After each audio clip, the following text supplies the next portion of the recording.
Hello everybody, I am Charlie Morley, and yes, I am aware I look like Frankie de Jong, and that is thanks to everyone in the United Stand comments telling me this on a continual basis. But in fact, there is one similarity between me and Frankie de Jong, and that is our unbelievable hair. You may have noticed that since I joined the United Stand, my hair has looked even more on point, and that is in fact because Wash and Go have sent me, well, too many bottles of Wash and Go. So before you enjoy this clip, head down into the link in the description, pick yourself up a bottle of Wash and Go today. United fans who seem to be quite positive about the situation that we're in. Stop moaning, Mark. It's fine. We're going to be absolutely fine. You know, some of our fan base seems to think that this is a good situation because you know what? Bruno did a vlog on the plane to Australia and loads of shit players from last year are coming out and saying, here we go again. Look, I'm not happy with what's going on with United. You can be happy if you want to. Glazer t-shirts are available from all Manchester United megastores. The point is, this is not good. It's not good. And you know, people can be, and we'll talk about Ronaldo in a bit, people can be anti-Ronaldo, but is he not just emphasising exactly what we should be thinking as football fans, that this transfer window is an absolute shambles? I'm still lost on the pub meeting with Richard Arnold, where he said the money is available for what the manager wants. And here we are in late July, and our transfer window is a shambles, an absolute shambles. I like Eriksen, I like Lisandro Martinez, I like Malacia, but come on, get real. Did you think a free transfer, a backup left back and a centre back was going to be our summer? We all knew we needed a midfield. We're heading head first into a season where we've still got the worst captain we've ever had. We've still got the worst midfield we've ever had. We've bought no midfielders. We've bought no attackers. We've been lied to by our CEO, and people are going, shiny, happy people holding hands. We're going to be fine. We're going to be fine. And the funny thing is, it reminds me, and we're going to talk about this Anthony blow in a minute, but it reminds me a lot of the summer where Spurs sold Gareth Bale. They sold Gareth Bale for like 90 million quid to Real Madrid. And their fans sort of went, well, if we use that 90 million pounds well, we'll be okay. And they bought people like Chadley, Soldado, Capoue, Lamella. They bought 5, 6, 7 players. And they did shit.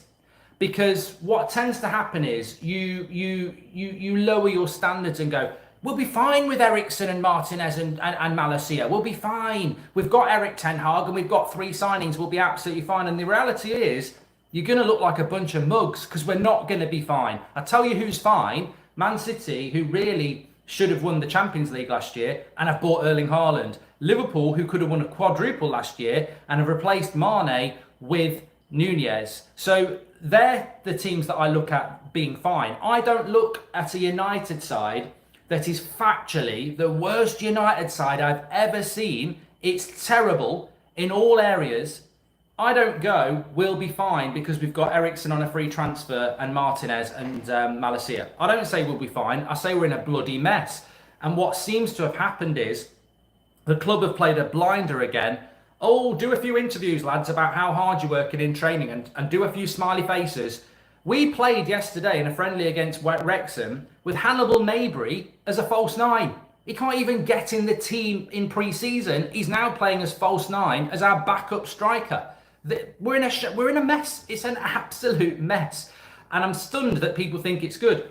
The coincidental thing about that Spurs things, by the way, is they actually bought Eriksen that summer. So look, maybe we're going to replicate that. But I absolutely am convinced that we are spiralling towards a terrible season.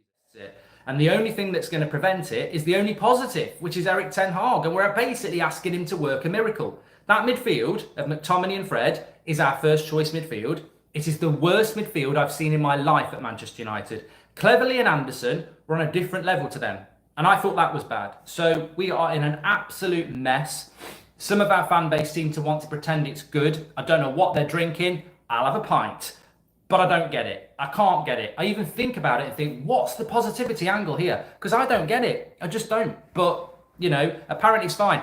And one of the big things about it being fine is that last night a story came out that Manchester United had pulled out the deal for Anthony because it was 100 million euros. So they pulled out of the deal for Anthony. And I'd said, no, shut up, Goldbridge. We're right to pull out of that deal. He's not worth £100 million. And I was like, you know what? it takes all sorts of people, and some people, even when you spell it out, cannot get it. And I spelt it out in numerous tweets. I'd had a few drinks, but I spelt it out in a few tweets, and still I had people going, "It's too much money. We're right to walk away."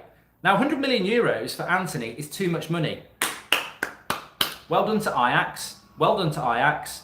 They've absolutely done what they set out to do. They don't want to sell the player, and if they do sell the player, they want more than he's worth. We've just paid 55 million euros for Lisandro Martinez and been ripped off. He's not worth that. Fantastic player. You never pay 55 million euros or 55 million pounds or whatever we've paid. You never pay that for an Eredivisie player. At what stage does keeping a player that wants... Oh, here we go. We're talking about Ronaldo. We'll talk about that in a bit, Aram. He's saying, no matter how great Ronaldo is, at what point do you let him go? Well, at what point do you pull out of a deal for a player that doesn't want to be here? I mean, the funny thing I find about Ronaldo is, and it's the absolute hypocrisy of, get United's legend Cristiano Ronaldo out of my club. Get Ronaldo out of my club. Get him out. I know he's a legend. I know he's one of the greatest players ever. And I know he's the best player we've got. But get him out of my club. Frankie de Jong, come on in. I'm bending over. Come on, Frankie. Give me a slap. It's like, I just don't get the complete and utter hypocrisy of Ronaldo wants to go. Get him out of my club. I know he's a club legend and a great and he's fantastic, but get him out. And then Frankie de Jong, who doesn't want to be here, come on, Frankie. Come on, Frankie. We've made the bed. We've ironed your sheets. We've ironed all your clothes. Come here. You've got no touch point at this football club at all. You've never played for us. You're not a legend. You've never delivered. But you can come. You can come. We know you really hate the idea of coming to Manchester United, but you can come. Ronaldo, who's delivered, get out. Lack of ambition, get out. Frankie, come on. 400 grand a week, 450? Half a million. You can have Saturdays off. Come on, Frankie. And it's this complete and utter hypocrisy of the United fan that wants Ronaldo to go because he says the club's not ambitious, which it isn't. But Frankie de Jong, we're basically mercenary paying him to come to a club he doesn't want to. Oh, come on, Frankie. Piss off, Ronaldo. What have you ever done? Come on, Frankie. Come on. It's sunny. Come today. It's sunny. It's sunny. This is what it's like every day. Get him on a sunny day. So I don't get it. But going back to the Antony story, I think what some people don't get about the Antony story is this. People are saying, don't sign Antony for 100 million euros. It's too much money. I agree. It is too much money. But riddle me this. Antony wants to come to Manchester United. Ten Hag wants to sign him. In fact, can I give a little bit more clarity here? Ten Hag said in early May when he got the job, I've got three priorities. Frankie de Jong, and he's got to take some responsibility for that, of course he has. Frankie de Jong, Darwin Núñez, and Antony. They were the three players he wanted. Mark, if Newcastle buy a new striker and winger, says, what's Newcastle got to do? Oh, Man United could be in trouble. Teams like mine and West Ham are wanting to be better themselves. I think West Ham are doing quite well. But yeah, so the three priorities of Erik ten Hag in when he took the job were Frankie de Jong, Darwin Núñez and Antony. He's got none of them. One of them's gone to Liverpool. One of them we've just pulled out of the deal apparently, and Frankie de Jong still hasn't come. So this club haven't. Aram says, to be fair, Mark, that's what I was saying. Don't want Frankie either. Why aren't we fighting for players? Okay, Aram, well, we're going to talk about Ronaldo in a minute. But with regards to, I'm quite right to say we shouldn't pay £100 million for him. I would have got Antony if Ronaldo said he wanted to go earlier, says Kale. Well, this is the key point. Antony was never 100 million euros. Erik ten Hag said he wanted Antony as a priority in May. United try and sign him in the middle of July. Ajax have sold 3/4 of their side, it seems like, and they don't want to sell anybody else. If we'd have tried to sign Antony in late May, we'd have got him for 50 million quid, 60 million euros. They would have done a deal. They would have done a deal and it would have been a lot cheaper.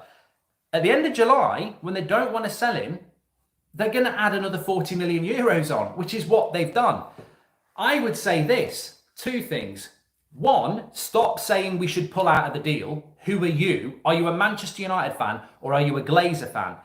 Forget about the £100 million and screw your head on and figure on what's gone on here.